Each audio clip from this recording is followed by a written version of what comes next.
Pare de chorar e de sofrer. Deus tem uma bênção pra você. Eu já posso ver. Você chorou demais e Deus te viu. Por isso essa porta se abriu. É pra você. Nenhuma palavra foi em vão. Ele guardou pra responder.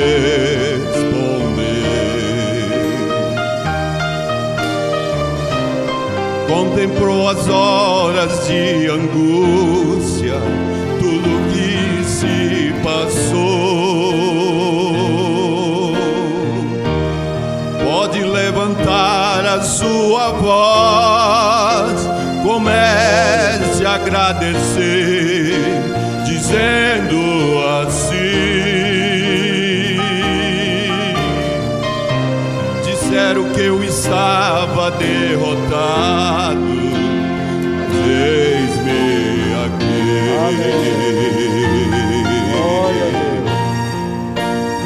Não chores mais, Deus é contigo. Não chores mais, Ele é seu amigo, te chama de filho, Ele te entende, quer o seu bem.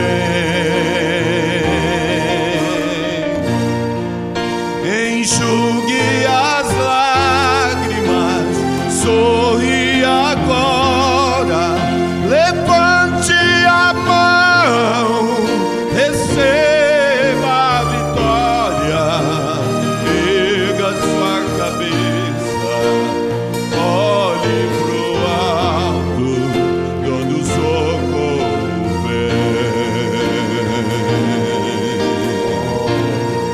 Se você orar, se você clamar, Deus vai responder.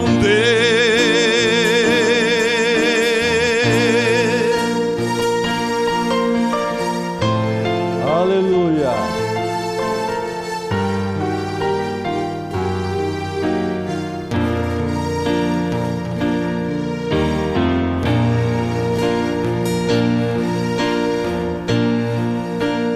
Não chores mais, Deus é contigo. Não chores mais, Ele é seu amigo, te chama de filho, Ele te entende, quer o seu bem.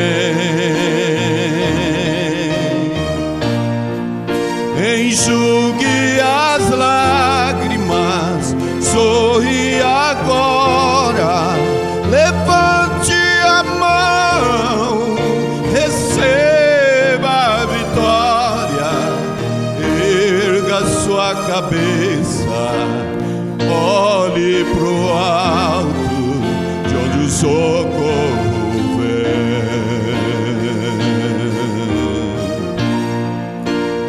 Erga sua cabeça, olhe pro alto, de onde o sol